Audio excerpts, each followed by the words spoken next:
Hello guys, welcome to mini vlog episode 1. ಇವತ್ತು ವರ್ಷದ 2ನೇ ದಿನ ಅಂತ ಅಂದರೆ ಜನವರಿ 2nd. ಇವತ್ತು ಕೂಡ ಸ್ಪೆಷಲ್ಲಾಗಿ ಫೀಲ್ ಆಗೋಣ ಅಂತ ಅಂದ್ಬಿಟ್ಟು ಒಂದು ಟೆಂಪಲ್ಗೆ ಹೋಗೋಣ ಅಂತ ಡಿಸೈಡ್ ಮಾಡಿದ್ವಿ. ಯಾವ ಟೆಂಪಲ್ ಏನು ಅಂತ ಹಿಂಗೆ ವಿಡಿಯೋದಲ್ಲಿ ಹೇಳ್ತೀನಿ. ಸೊ ಟೆಂಪಲ್ಗೆ ಹೋಗಬೇಕು ಅಂದರೆ ಬೆಳಗ್ಗೆ ಬೇಗ ಎದ್ದು ರಂಗೋಲಿ ಎಲ್ಲ ಹಾಕಿ ದೇವ್ರ ಪೂಜೆ ಎಲ್ಲ ಮಾಡಿ ಮನೆ ಕೆಲಸ ಎಲ್ಲ ಮಾಡಿನೇ ಹೋಗಬೇಕು, ಇಲ್ಲಾಂದರೆ ಅಮ್ಮ ಹಂಗೆ ಕರ್ಕೊಂಡು ಹೋಗಲ್ಲ.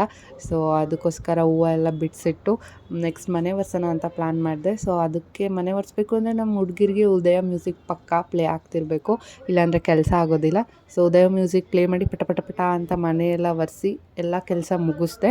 ಸೊ ಅಮ್ಮ ಇನ್ನೂ ರೆಡಿ ಆಗಿರಲಿಲ್ಲ. ಆ ಗ್ಯಾಪಲ್ಲಿ ನಾನು ಒಂದು ಫ್ಲವರ್ನ ಮಾಡ್ಕೊಳ್ಳೋಣ ಅಂತ ಅಂದ್ಬಿಟ್ಟು ಮಾಡ್ತಿದ್ದೆ. ಅಂತ ಅಂದರೆ ನಾನೊಂದು ತೋರಣ ರೆಡಿ ಮಾಡ್ತಿದ್ದೆ ಬಾಗಿಲಿಗೆ.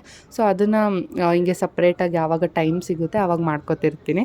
ಇದ್ರ ವಿಡಿಯೋನ ನಾನು ಕಂಪ್ಲೀಟ್ ಒಂದು ಲಾಂಗ್ ಸಪ್ರೇಟ್ ವಿಡಿಯೋದಲ್ಲಿ ಪೋಸ್ಟ್ ಮಾಡ್ತೀನಿ. ಟೆಂಪಲ್ಗೆ ಹೋಗಿದ್ವಿ, ಭೂವರಹನಾಥ ಟೆಂಪಲ್ ಅಂತ ಅಂದ್ಬಿಟ್ಟು ತುಂಬಾ ರಶ್ ಇತ್ತು. ಇದೆಲ್ಲಿದೆ ಅಂತಂದರೆ ಕೇರ್ಪೇಟೆಯಿಂದ 20 ಕಿಲೋಮೀಟರ್ಸ್ ಆಗುತ್ತೆ. ಸೊ ಅಲ್ಲೇ ಪಕ್ಕದಲ್ಲೇ ಹಿಂದೆನೇ ಕಾವೇರಿ ವಾಟರ್ ಬ್ಯಾಕ್ ವಾಟರ್ ಇತ್ತು. ಸೊ ಅದನ್ನು ಕೂಡ ನೋಡಿ ಆಯಿತು. ನಾವು ಮನೆಗೆ ವಾಪಸ್ ಬರೋ ಅಷ್ಟೊತ್ತಿಗೆ ನಾನು ಒಂದು ವೆಲ್ಕಮ್ ಚಾಟ್ನ ಹಾಕಿ ರೆಡಿ ಮಾಡಿ ಇಟ್ಟಿದ್ದೆ ಔಟ್ಸೈಡು. ಬಟ್ ಅದು ಗಾಳಿಗೆ ತುಂಬಾ ಹಾಳಾಗೋಗಿತ್ತು, ಎಲ್ಲ ಬಿದ್ದೋಗ್ಬಿಟ್ಟಿತ್ತು. ಸೊ ಅದನ್ನು ಬಂದ ತಕ್ಷಣ ನನಗೆ ರಿಪೇರಿ ಮಾಡೋವರೆಗೂ ಸಮಾಧಾನನೇ ಇರಲಿಲ್ಲ. ಅಂದರೆ ಒಂದು ಕ್ರಾಫ್ಟ್ ಥರ ಸಿಂಪಲ್ ಕಾರ್ಡ್ಬೋರ್ಡಲ್ಲಿ ಮಾಡಿಟ್ಟಿದ್ದು, ಅದರೊಳಗಡೆ ಫ್ಲವರ್ಸ್ ಎಲ್ಲ ಹಾಕಿ ಒಂದು ಪಾಟ್ ಥರನೇ ಇತ್ತು. ಈ ಥರ ಮಾಡಿದ್ದೆ, ಅದು ಬಿದ್ದೋಗ್ಬಿಟ್ಟಿತ್ತು. ಸೊ ಇವಾಗ ಅದನ್ನು ಫಿಕ್ಸ್ ಮಾಡ್ತಾಯಿದ್ದೀನಿ.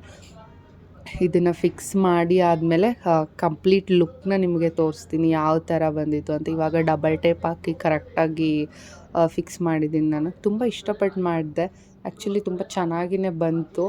ಬಟ್ ಲೆಟರ್ಸ್ ಇನ್ನೂ ಸ್ವಲ್ಪ ದೊಡ್ಡದಾಗಬೇಕು ಅಂತ ಅನಿಸಿತ್ತು.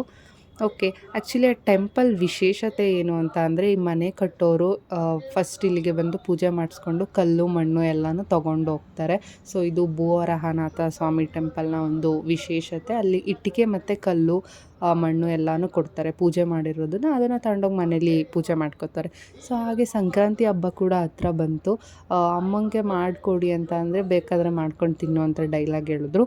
ಸೊ ಅದಕ್ಕೋಸ್ಕರ ನಾವು ಬೆಲ್ಲ ಮತ್ತು ಕೊಬ್ಬರಿ ಎಲ್ಲನೂ ಕಟ್ ಮಾಡ್ತಾಯಿದ್ದೀನಿ. ಬೆಲ್ಲ ಕೊಬ್ಬರಿ ಎಲ್ಲ ಕಟ್ ಮಾಡಿ ಅದನ್ನು ಒಣಗಿಸಿ ಇನ್ನೇನು ಜಸ್ಟ್ 14 ಡೇಸ್ ಇದೆ ಅಷ್ಟೇ. ಸೊ ಒಣಗಿಸಿ ತಿಂದ್ರೇ ಟೇಸ್ಟ್ ಬೇರೆ ಇರುತ್ತೆ. ಅದಕ್ಕೆ ಮುಂಚೆನೇ ಬೇಗನೆ ಕಟ್ ಮಾಡ್ಕೋತಾ ಇದ್ದೆ.